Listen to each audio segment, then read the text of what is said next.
tumesema tunafundisha somo linasema maombi ya maombolezo, na tunasema somo letu litatoka kwenye kitabu cha Maombolezo sura ya 5 mstari wa 1 mpaka wa 9. Na tukasema maombi ya maombolezo haya ni maombi ya kuamua toka ndani ya moyo na kukubali makosa wazi wazi na kusihi huruma za Mungu. Na nikasema inawezekana ukawa umekosa wewe au siwe wewe, wakawa wazazi wako, akawa babu yako, lakini unakubali makosa na kuanza kusihi huruma za Mungu ili Mungu akusaidie. Sikiliza mtu wa Mungu, hii ni semina kubwa.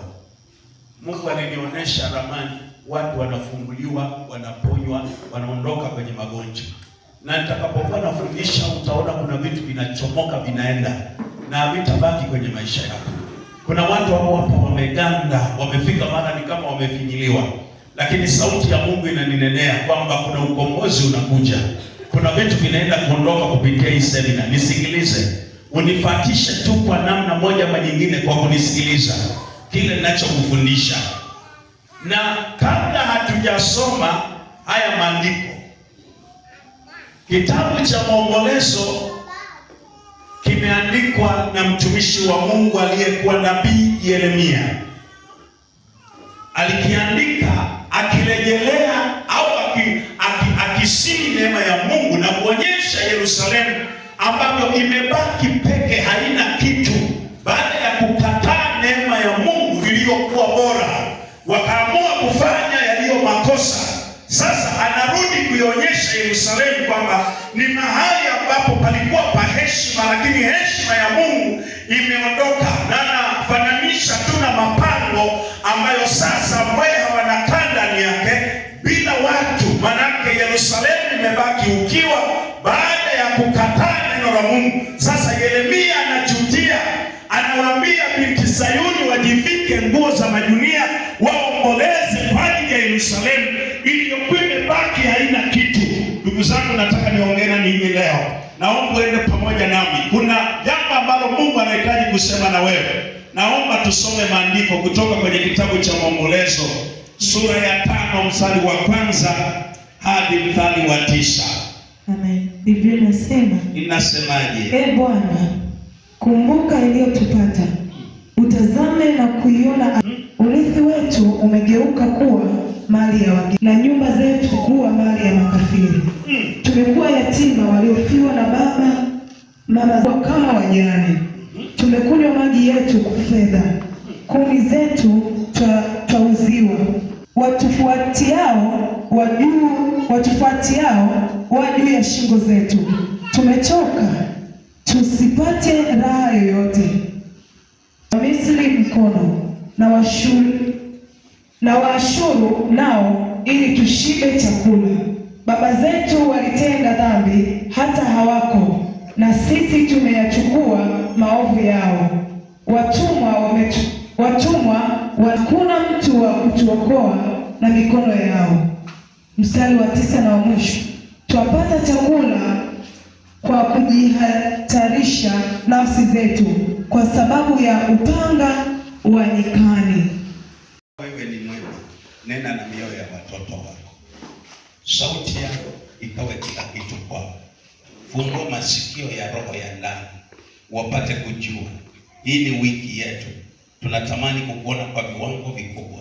Sema na mioyo yetu.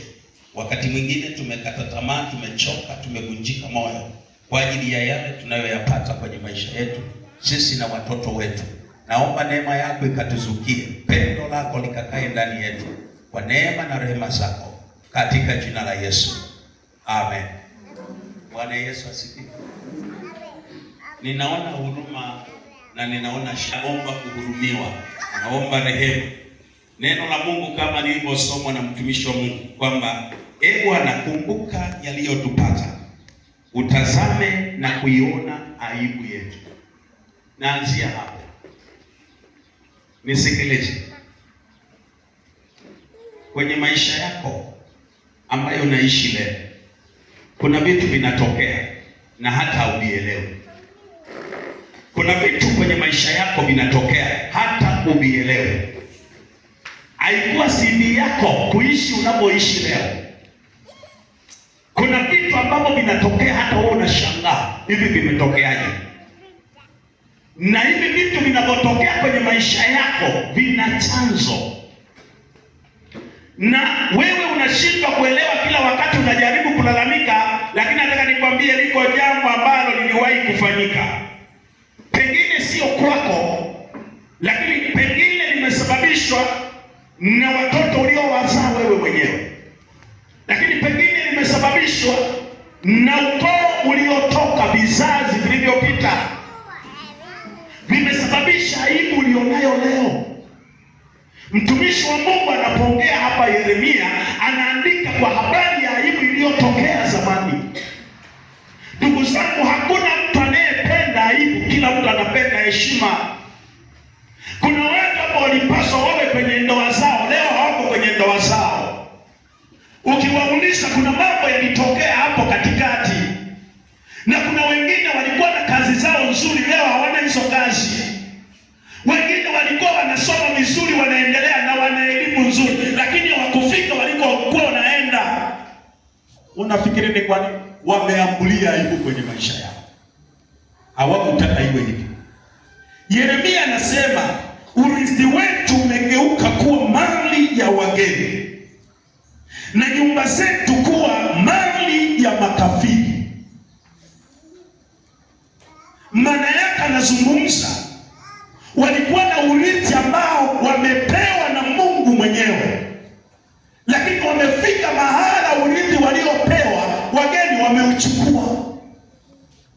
Na wageni wanaochukua urithi wao ni akina nani? Ni maadui wanaoshambulia imani yako leo. Unaishi ulivyo hivyo kwa sababu kuna vitu kwenye maisha yako vinakufuatilia na wewe hujawahi kujua. Inawezekana vilikuwa kwa bibi yako aliyekufa zamani, na wewe vimerithi, pamoja na kwamba umeokoka, lakini bado vile chembe zinaishi ndani yako. Unajaribu kutoka lakini unashindwa, kwa sababu kuna mambo unatamani yawe, yanapokuwa yanasogea kuwa unaona yanabadilika angani. Kwa sababu gani? Kuna urithi umenyang'anywa kwenye maisha yako. Kuna vitu vimechukuliwa, na kwa sababu haujui unaona ni hali ya kawaida. Lakini Yeremia anaangalia, Bwana Yesu atusaidie. Nisikilize mtu wangu, au kwa wa design hii ulikuwa hicho mbarikiwa leo, lakini leo iko tofauti. Katika maombi, yani urithi anautaja Yeremia kwenye Maombolezo hiyo 5 mstari wa 2, anasema urithi wetu umegeuka kuwa mali ya wageni, na nyumba zetu kuwa mali ya makafiri. Ina maana gani? Si tu mali ya watu na Yuda ambao wanawazungumzia, bali pia ni ya nchi wote na nchi kwa ujumla, ambayo Bwana amewapa watu wake. Manake unaporithishwa vitu, Mungu anahitaji kuona vinazidi kuongezeka, baraka zinamiminika ndani yako, utajiri unakuja ndani yako. Angalia kwenye kitabu cha Yeremia mwanzoni kabisa, Kumbukumbu la Torati 1 mstari wa 25. Kumbukumbu la Torati 1:25, msomaji wangu kimbia. Kumbukumbu la Torati 1:25 tafadhali. Biblia inasemaje? Wakatoa baadhi ya matunda ya nchi, ile mikononi mwao, wakibeba mikononi mwao, wakatuletea huku chini, wakatuletea sisi, wakatuletea habari tena, wakasema, nchi hii anayotupa Bwana Mungu wetu ni nchi njema. Sikiliza, urithi ni pamoja na nchi, mazingira unayoishi. Kama unaenda kuishi Nyamakokoto itoe baraka kwa ajili yako. Kama unaishi Nyasura iamue baraka kutoka kwako. Kukaa chini ya mamlaka ya laana, huo sio mpango wa Mungu. Mapinduzi itoe baraka,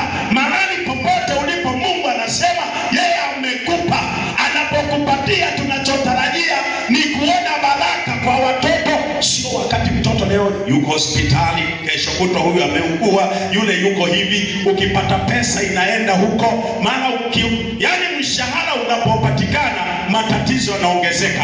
Kwenye semina hii na kutangazia wazi ya kwamba tuko kwenye semina ambayo tunataka kurejesha kila kitu.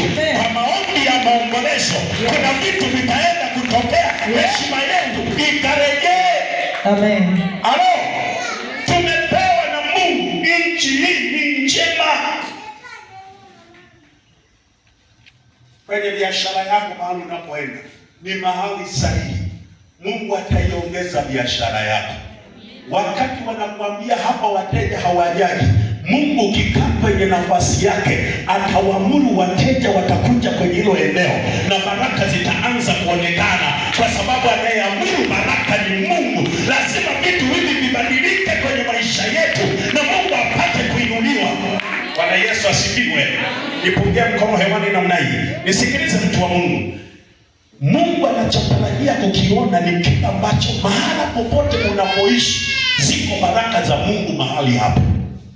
Leo umekuwa mtu wa magonjwa, mara uvimbe tumboni, mara mgongo hawezi kuinuka, mara miguu. Wageni wanachukua, kama uelewi, wageni wanakula, wageni wamebeba urithi wako kwa huko. Unafanya biashara hauoni matokeo, unafanya kazi hakuna kinachotokea, ni wageni wamevamia maisha yako. Na mimi nasema kutokana na neno la Mungu, Mungu anaahidi kutubariki sisi na mali zetu, na mahali popote tunapoishi sisi na watoto wetu. Sisi ndio tunapaswa kumiliki na kutawala, kwa sababu Mungu ameamuru hayo. Na kama ni kuongoza katika serikali ya Jamhuri ya Muungano wa Tanzania, tupate viongozi kutoka hapa wakiongoza, tupate watu walio na mamlaka, walio na maduka makubwa makubwa watoke hapa, walio na mitaji mikubwa watoke hapa, walio na baraka nyingi watoke hapa. Na mimi nataka nikwambie, hatutaruhusu wageni wale chakula chako wala mavazi yako wayachukue. Tunakataa kwa jina la Yesu Kristo aliye hai. Hizo roho tunazipinga kwa jina la Yesu. Wageni hawana nafasi. Punga mkono wako hewani namna hii kama unanisikia. Nimekwambia nenda tu na mimi taratibu. Utanielewa. Utanielewa. Tunapomaliza semina hii utakuwa sio mtu wa kawaida. Utakuwa sio mtu wa kawaida. Bwana Yesu asifiwe sana. Angalia kitabu cha Yeremia 3:18. Yeremia Biblia inasema, siku zile nyumba ya Yuda watakwenda pamoja na nyumba ya Israeli, nao watakuja pamoja kutoka nchi ya kaskazini mpaka nchi ile niliyowapa baba zenu iwe urithi wao. Anawaambia wale waliokuwa mashariki kule, akina Yeroboamu walibakiza makabila mawili, huko yakaenda makabila 10. Anawaambia atawakusanya wote, atawarejesha kwenye nchi aliyowapia baba zao, manake kwenye nchi ya amani na furaha. Manake kama wanaporudi kwenye nchi yao hawatakuwa na uchungu wala maumivu. Na sisi leo wa Pentekoste tunatembea tumechoka, ni kama watu tuliopotea, watu ambao tumejaa shida na dhiki nyingi, ni wa Pentekoste. Nataka nikwambie hatujaumbwa kwa ajili ya hilo, kwa sababu Mungu anahitaji aturejeshe. Baraka zetu lazima zirejee, na hata kama tulionekana hatufai, hata kama tunadaiwa, kuna wakati madeni yatakoma, kwa sababu Mungu ataamuru baraka zitakuja kwetu katika jina la Yesu. Hata kama umejaa madeni kama nini, nataka nikwambie huna haja ya kujuta kwenye maisha yako. Ukiamua ukasema Bwana nakutaka nirejee kwako, yeye atabadilisha taswira ya maisha yako. Hii semina ni ya maombolezo. Inawezekana kuna mahali shetani amechukua nafasi kwenye maisha yako, lakini tunapoenda kwenye maombi haya tunatamani kumwambia Mungu, Baba, pengine baba zetu walikosa, pengine wazazi wetu walikosea, na sisi tunakuja kwako Bwana. Ninakiri kutoka ndani, inawezekana mimi binafsi kwenye maisha yangu nimekuwa nikikukosa Mungu. Leo ninajidhabihu kwako, najitoa kama sadaka. Unitengeneze mbele ya madhabahu yako, nipate kumiliki, nipate kutawala urithi wa watoto wangu. Waendee watoto wangu, wala usichukuliwe na wageni. Urithi wangu mwenyewe niuchukue kwa mikono yangu, ukae kwangu. Si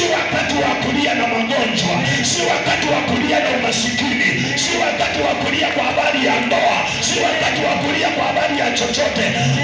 Yesu Kristo akaachilie mwangaza kwenye maisha yako, akaruhusu kibali kwenye maisha yako, akaruhusu neno kwenye maisha yako, akaruhusu uponyaji kwenye maisha yako. Kama kuna chochote kimesimama, Bwana akakiondoe, Bwana akakihamishe katika jina la Yesu Kristo aliye hai. Bwana Yesu asifiwe. Bwana Yesu asifiwe. Nisikilize. Miliki hizi zimepinduliwa. Maanake kile cha kwetu kimepinduliwa.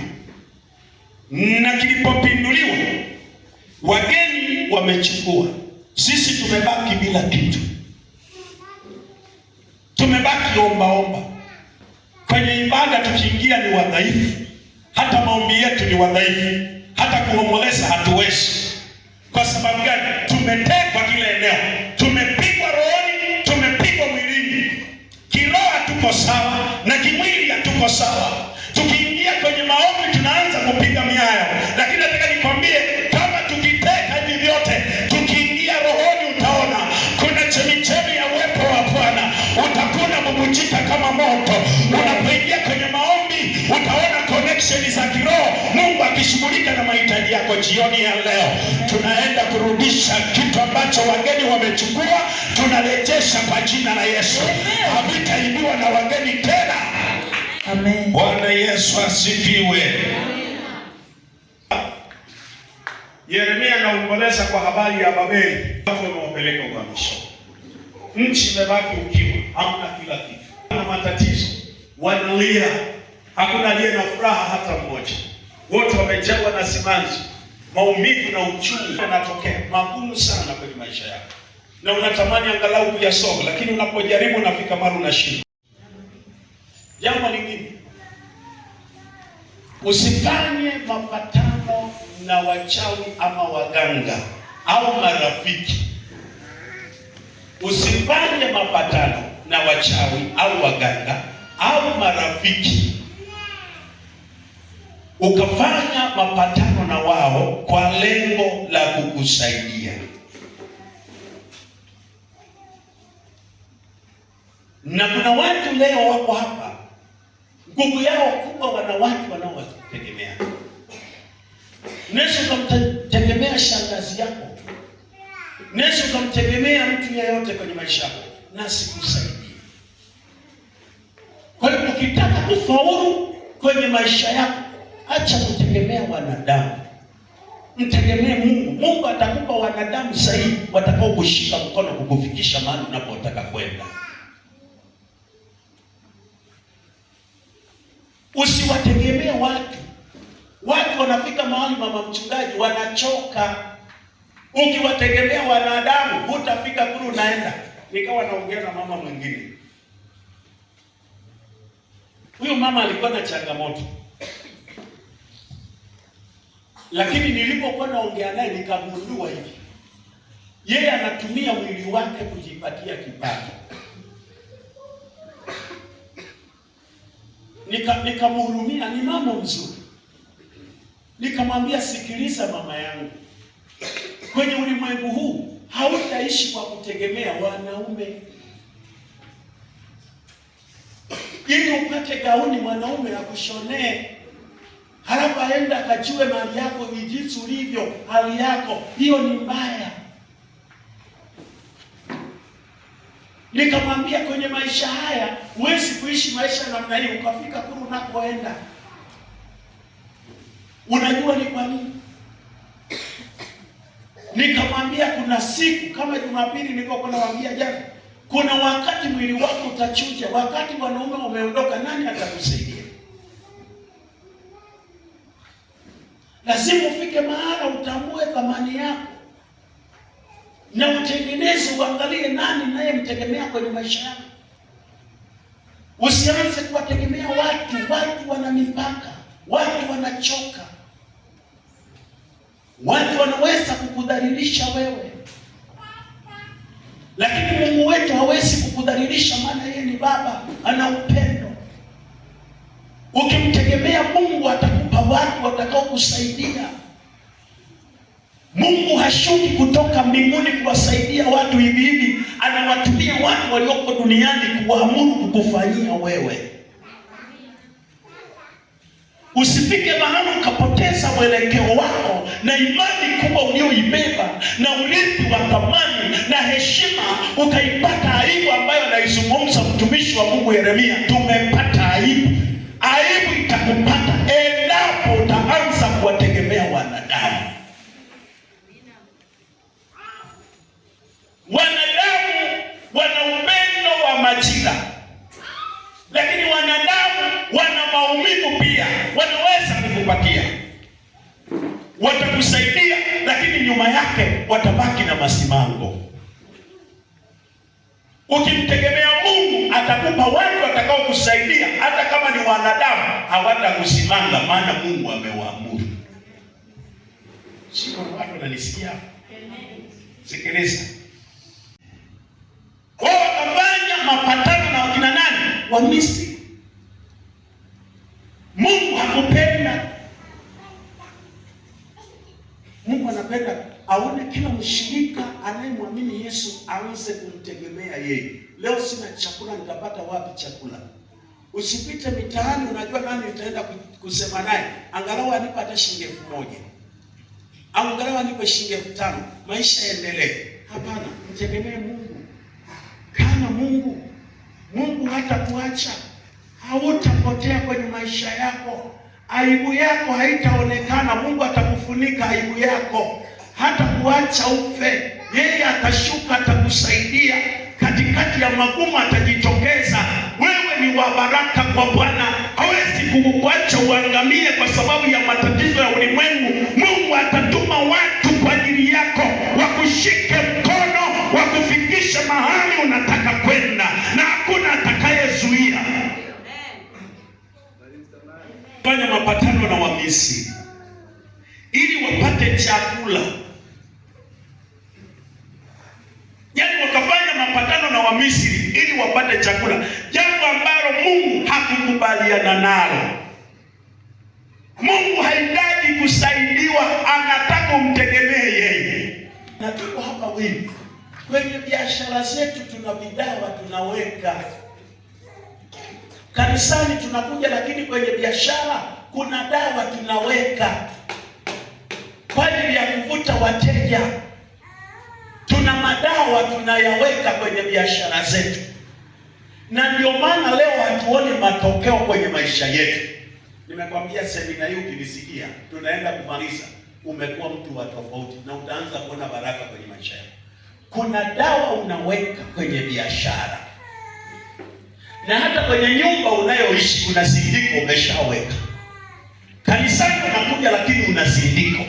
Na mimi nataka nikwambie, kama una vitu hivi viko nyumbani kwako na unavifanya, iwe ni kwenye biashara, iwe ni kwenye kibali, unaweka dawa hapa, unaweka huku, unaweka kule, alafu unatembea barabarani ili watu wakupende. Nataka nikwambie hivi, mbele za Mungu hauna ushirika na Mungu kabisa.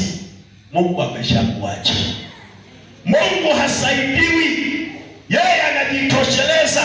Anajiita mfalme, Bwana wa mabwana. Anasema ni Mungu mwenye nguvu. Anajitosheleza. Hategemei nguvu ya wachawi, hategemei nguvu ya waganga, hategemei nguvu ya watu maarufu. Yeye anajitosheleza. Anaweza kuliinua jina lako wakati wowote kama apendavyo yeye. Ukimtegemea, kuna vitu vitatokea kwenye maisha yako. Bwana Yesu asifiwe. Naenda kwa bibi fulani akupe dawa kwa ajili ya kubadilisha ufahamu wa mume wako. Bingwa wa kubadilisha mwanaume ni Yesu Kristo, mwana wa Mungu aliye hai. Yeye ni mambo yote. Ukikubali, anaweza kubadilisha historia yako. Bwana Yesu asifiwe. Bwana anasema tumekuwa yatima waliofiwa na baba. Mama zetu wamekuwa kama wajane. Alikuwa akizungumza pengine kwa habari ya taifa, kwa sababu alikuwa anajaribu kulionyesha taifa ni kama limebaki yatima, halina kitu. Watu walikuwa wanategemewa. Unaweza kuona, hebu angalia kitabu cha Maombolezo 1 mstari wa kwanza na wa pili. Maombolezo 1 mstari wa kwanza na wa pili. ukaavyo ukiwa. Huo ulikuwa umejaa watu. Jinsi alivyokuwa kama mjane. Jinsi mji huu umekuwa kama mjane. Yeye aliyekuwa mkuu kati ya mataifa. Yeye aliyekuwa mkuu kati ya mataifa. Binti mfalme kati ya majimbo. Jinsi alivyoshikwa shokoa. Ndio. Mstari wa pili. Hulia sana wakati wa usiku. Na machozi yake yapo mashavuni. Miongoni mwa wote waliompenda hakuna hata mmoja amfarijie. Atatokea wapi? Rafiki zake wote wamemtenda hila, wamekuwa adui zake. Ndio hivyo. Kwenye maisha yako, nisikilize mtu wa Mungu. Kwenye maisha yako ukiwa dunia ni chungu, unapopata matatizo, watu wanaanza kuescape kwenye maisha yako.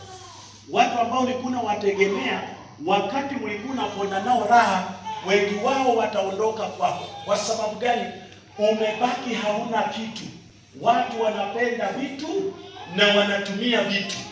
Na kama hauna kitu, hautaona watu wanakuja kwako. Watu watatoroka kwa sababu gani? Wewe umefanyika si kitu, maana huna kitu. Kuna marafiki ambao ulikuwa ukiishi nao, unachati nao, utakapoanza kukutana na matatizo na changamoto, wanaondoka. Utajaribu kujipendekeza kwao, watakukimbia. Unajua kwa nini wanaondoka? Si kwa sababu hawakupendi, si kwa sababu hawakutaki. Hauna faida kwao. Na watu wanatafuta watu ambao wanaweza kuwapa faida, ambao hata akikutana naye wazo moja lilo na akili. Lakini unapokosa ile thamani na ubora, sasa umebaki ukiwa, lazima watu wataondoka. Ndugu zangu, ngoja, ukweli usiopindika ni huu. Ndio maana nimeitisha semina hii. Mungu ameniamuru niseme na watu wa Mungu. Nisikilize baba, nisikilize mama, nisikilize binti yangu na kijana wangu. Nisikilize. Dunia hii unayoiona leo ni nzuri tu kwa sababu na hata hii ulionayo. Leo ukiingia kwenye changamoto, kuna watu hautawaona kwenye maisha yako. Yamkini hata ambao walikuwa karibu yako hautawaona wakikutazama. Sasa nataka nikwambie jambo moja la muhimu sana, ambalo likumbuke na uliandike kwenye moyo wako. Ni vizuri kushikamana na Mungu. Ni vizuri kubaki kwenye njia kuu ya kimbingu, kwamba mimi nitamtumikia Mungu. Kwenye semina hii nazungumza kwa habari ya kuomboleza. Lazima tufike mara tuingie kwenye maombi ya machozi. Tuingie kwenye maombi ya kilio. Tuingie maombi ya uchungu yenye maumivu, ya kumuuliza Mungu, kwa nini tumefika hapa? Baba, tunajua sisi ni wakosaji. Tumekosa sisi na wazazi wetu. Tumekosa sisi na viongozi wetu. Tumekosa sote na jamii yetu. Tunarudi kwako Mungu kwa toba ya machozi. Tunatamani tukuone Mungu. Watoto wetu wanavaa nusu uchi, watu wengine wanashangilia, kumbe taifa linaangamia. Watu wanaona ni raha, kumbe taifa linaingia kwenye migogoro. Wengine wanaenda njia panda mpaka makaburini, wanaenda wanatoa sadaka za watu, wanachinja watu, wananyunyiza damu zao. Sisi tunashangilia, lakini kumbe tunapaswa kurudi na kumwambia Baba, sisi ni wakosaji. Ile damu inapomiminika, hatubaki salama. Tumekuwa watu wa kutangatanga, si kwa kanisa tu, hata kwa mataifa. Taifa linaomboleza, uchungu umeendelea, maumivu yameenea. Nani wa kutusaidia? Lazima turudi kwa Mungu kwa machozi. Amen. Mungu atatutetea. Sisi taifa la Mungu tumebaki ukiwa, hakuna anayetutazama. Mashavuni mwetu kumejawa na machozi, lakini hakuna anayetupangusa machozi. Jioni ya leo yuko Mungu atakusaidia. Pamoja na mateso na maumivu ulionayo, yuko Mungu atakutetea. Kuna sauti za watu zinalia leo. Sikiliza, mstari wa 4 unanishangaza, anasema tumekunywa maji yetu kwa fedha. Tumekunywa maji yetu kwa fedha. Mwambie jirani yako, tumekunywa maji yetu kwa fedha. Tumekunywa maji yetu kwa fedha.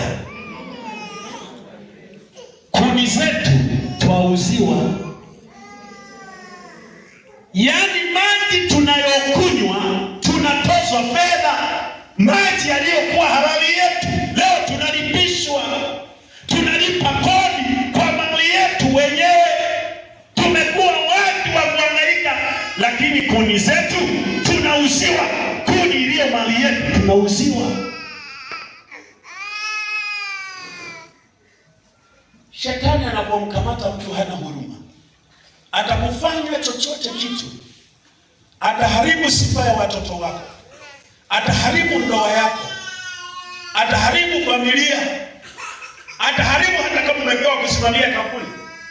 Unaweza kupewa kusimamia kampuni, haiendelee, inakufa kwa sababu wewe ndio kiongozi. Mahali popote unaposimama wakisema tunakupa idara hii, ile idara inakufa. Wakikupa uongozi mahali popote, ule uongozi hauendelee, unakufa. Ukipewa biashara mahali popote ufanye biashara, ile biashara inaanguka. Ukiingia kwenye ndoa, ile ndoa inaparaganyika, inaharibika. Kwa nini? Umefanywa kuwa mateka katika ulimwengu wa roho na katika ulimwengu wa mwili. Hii ndio inakuja ile sauti ya kusema, watazama poza, kila unachokianzisha kinaharibika. Na ndio maana unaona watu wengi wanajaribu kuinuka, wanakutana na kitu kikubwa kinawazuia kwenda mahali wanataka kwenda, na wengine wanajaribu kidogo tu, maisha yanatiki, lakini wewe bado umebaki hapo. Hujawahi kujiuliza, maji yako mwenyewe unauziwa. Unakunywa maji kwa fedha, kuni zako unauziwa, una raha. Uko nyumbani kwako, kuna watu wako kwenye ndoa, lakini kama wako kwenye moto. Mwingine anawaza tu kwa heri nisinge kama hii ndoa. Yaani kuna watu ukiwaamsha hapo kwambia chagua ndoa, anakwambia hii naachana nao, nataka nyingine. Bwana anaenda kufanya kwenye kanisa letu vitu ambavyo mtu hataamini. Na mimi nataka nikwambie, Mungu anaenda kukumilikisha kila ambacho adui alichukua. Hautaonekana tena mnyonge. Nguvu yako itarejea kwa jina la Yesu. Baraka zako zitarejea katika jina la Yesu. Mungu ataanza kukubariki na kukuinua. Utashangazwa na yeye, namna Mungu anavyokupandisha viwango. Utashangaa. Mungu atafanya njia pasipokuwa na nini. Lakini anasema watufuatiao wa juu ya shingo zetu. Tumechoka tusipate raha yoyote. Tumewapa hao wa Misri mkono na wa Misri nao ili tupate chakula. Sikiliza. Naomba niangalie, najaribu kufundisha kabisa unielewe. Nikufafanulie kila hatua kwa hatua uelewe. Kwenye mstari wa 6 nasema tumewapa hao wa Misri mkono na Waashuri nao ili tushibe chakula. Wakatengeneza mkataba kama nilivyokuwa nakwambia, wanawategemea wanadamu, lengo angalau wapate raha ya maisha, wapate chakula, wapate chochote. Kama ambavyo unafanyaga na wewe. Kuna watu angalau unaona una njia, ushikamane na mtu fulani. Sasa Mungu anasema Yeremia 2:17 hadi 18. Mungu hakupendezwa na hilo. Mungu hakupendezwa na hilo. Naomba tusome, msomaji wangu. Yeremia 2:17 hadi 18.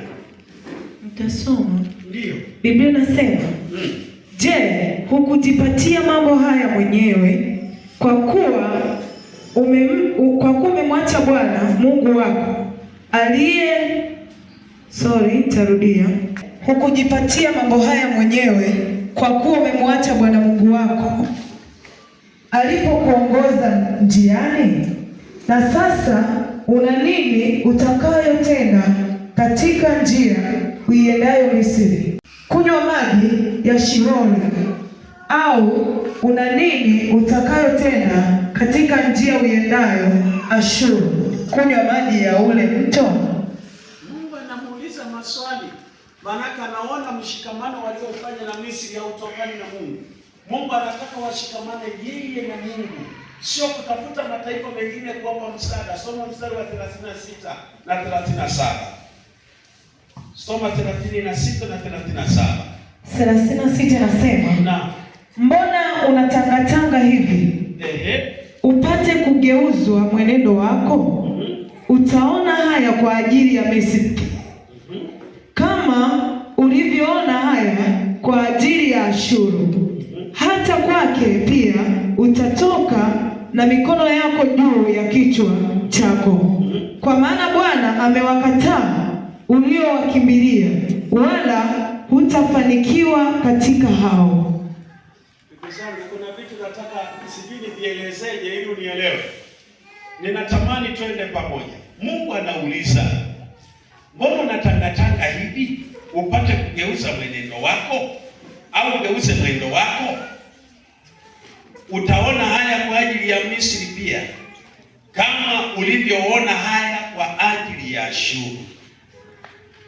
Pointi muhimu hapa, hata kwake pia utatoka na mikono yako juu ya kichwa chako.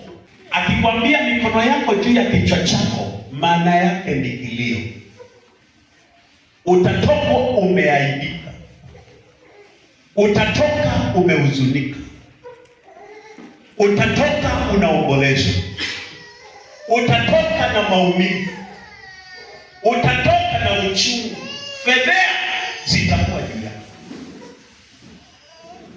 Unapowategemea wanadamu, unapowategemea waganga, unapotegemea mizimu, unashindwa kumtegemea Mungu. Mungu anasema huko nako utatoka, maana hautapata faida tena. Anamaliza kwa kusema hautafanikiwa. Baraka zako ziko kwa Mungu peke yake. Haleluya. Sijui nikueleze nini upate kuelewa. Mbona anasema amewakataa uliowakimbilia, wala hutafanikiwa katika hao.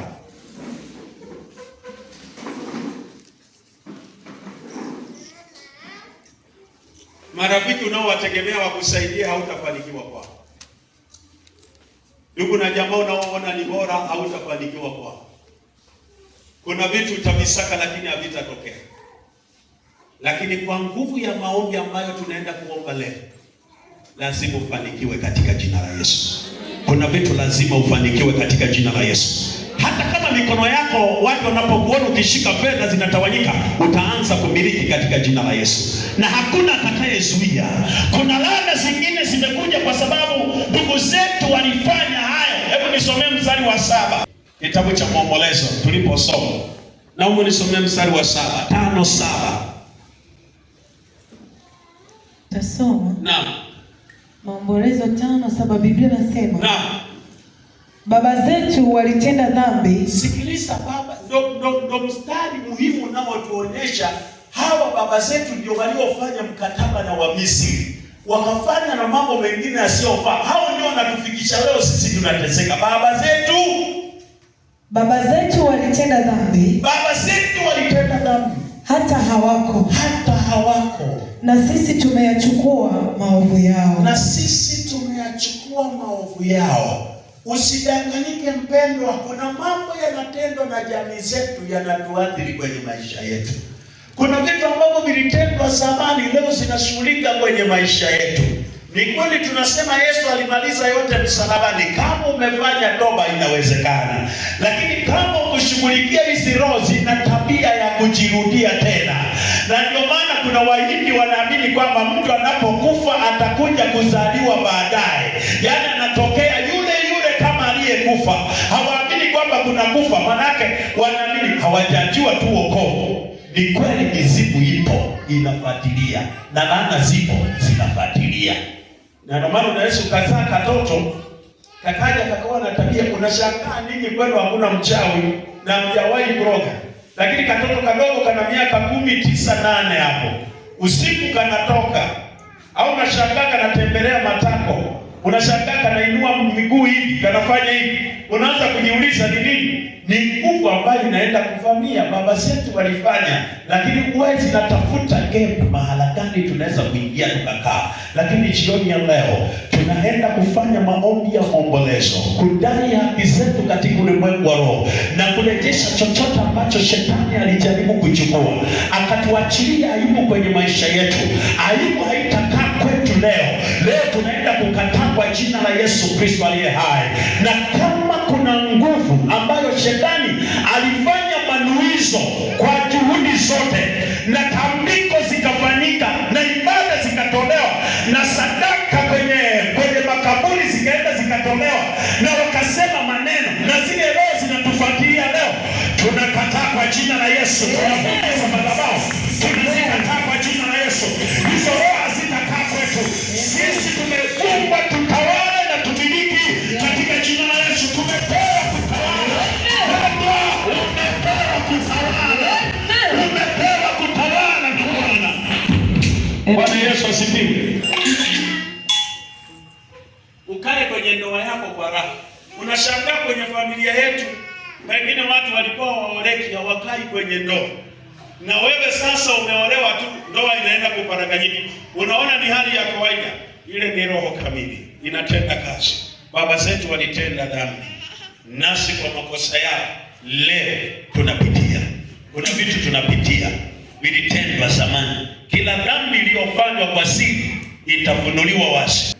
Na ndio maana maombi ya watu waliookoka vizuri, walio na Mungu, unaweza wakawa kwenye chumba kama hivi, unapita barabarani, unapepo unadondoka.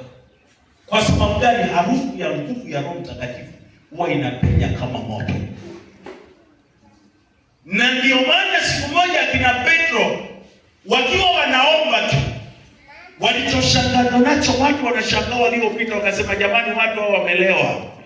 Lakini kwambia watu hawajalewa. Walipokaribia, nguvu ya Mungu inatembea sio ya kawaida. Wenye mapepo wanarushwa pale, watu wanaponywa kwa sababu ya nguvu iliyokuwepo. Na wakaokoka watu yapata 5,000 kwa mara moja.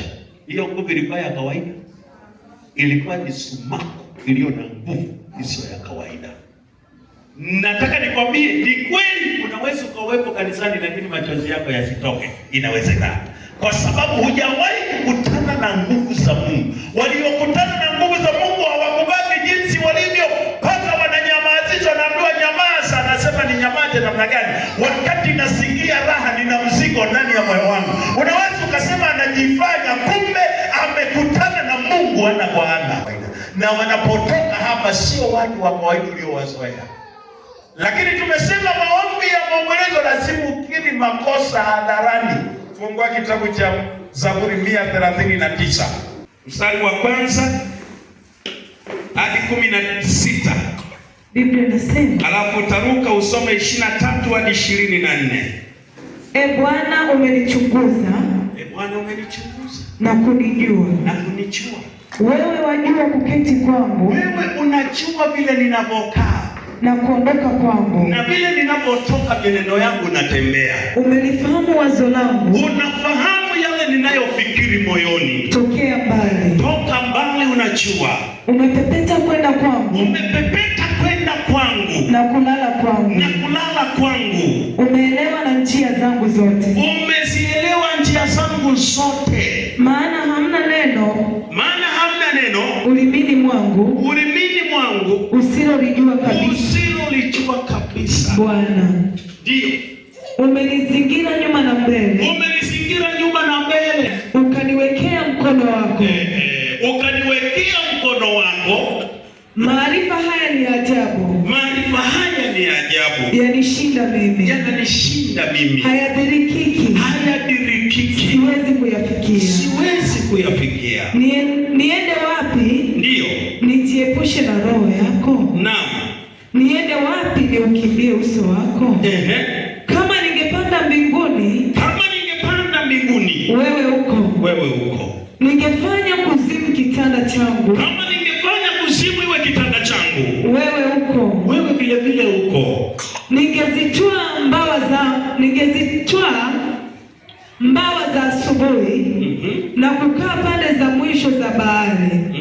Huko nako mkono wako utaniongoza. Ndio. Na mkono wako wa kuume utanishika. Ndio. Kama nikisema hakika giza litanifunika, ndio, na nuru inizungukayo ingekuwa usiku. Ndio. Giza nalo halikufichi kitu. Ndio. Bali usiku huangaza kama mchana. Giza na mwanga kwako ni sawasawa. Maana wewe ndiwe uliyeniumba mtima wangu. Uliniumba Maana wewe ndiwe uliyeniumba mtima wangu. Uliniunga tumboni mwa mama yangu. Shukuru kwa kuwa nimeumbwa kwa jinsi ya ajabu ya kutisha. Matendo yako ni ya ajabu, na nafsi yangu yajua sana. Mifupa yangu haikustirika kwako, nilipoumbwa kwa siri, nilipoumbwa kwa ustadi pande za chini za nchi. Mstari wa 16. Macho yako yaliniona kabla sijakamilika. Chuoni mwako. Tena anaeleza kwamba hata tungejidanganya tukashuka kwenda kuzimuni chini tukaenda kufanya uovu wetu, lakini anasema macho yake yako. Anasema hata kama tungepanda juu angani tukaenda mbali kabisa kwenye mawingu, bado yeye yuko. Anasema tungetafuta angalau kwenye giza ambapo mtu macho yake kwenye upeo wa macho hayaoni, lakini anasema huko napo macho yake yanaona. Anasema hata mifupa yake haijasitirika mbele zake, maana hata mifupa anaifahamu.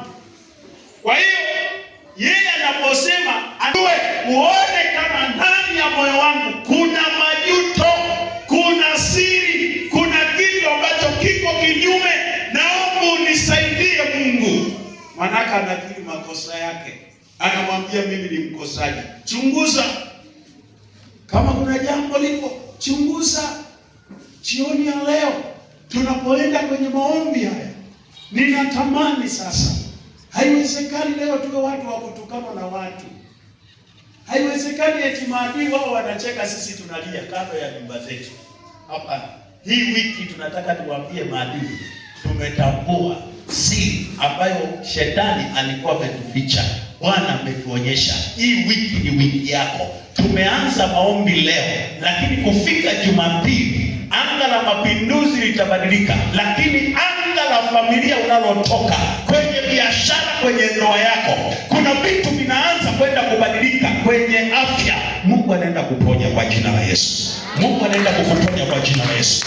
Mungu anaenda kukuponya kwa jina la Yesu. Hii wiki Mungu anaenda kukuponya katika jina la Yesu. Piga makofi kwa Bwana. Amen. Nisikilize mtu wa Mungu. Ninamwamini huyu Yesu. Nimemwona mara nyingi akifanya makubwa kwenye maisha yetu. Na leo ninatamani kuiona nguvu ya Mungu inashuka hadharani katikati ya watu. Na ninaomba usijihurumie. Wale wanaweza kulala kifudifudi, ni maombi ya maombolezo. Tunaomboleza mbele za Bwana, sio maombi ya kawaida. Lazima turejeshe. Na mimi nimemwambia shetani, nilishagundua njama zake. Kutufanya kwa dhaifu, na anatuzuia kuja kwenye maombi na semina nzuri kama hizi. Lakini nataka nikwambie hii wiki utashangazwa na yeye. Acha Mungu akakupe haki yako.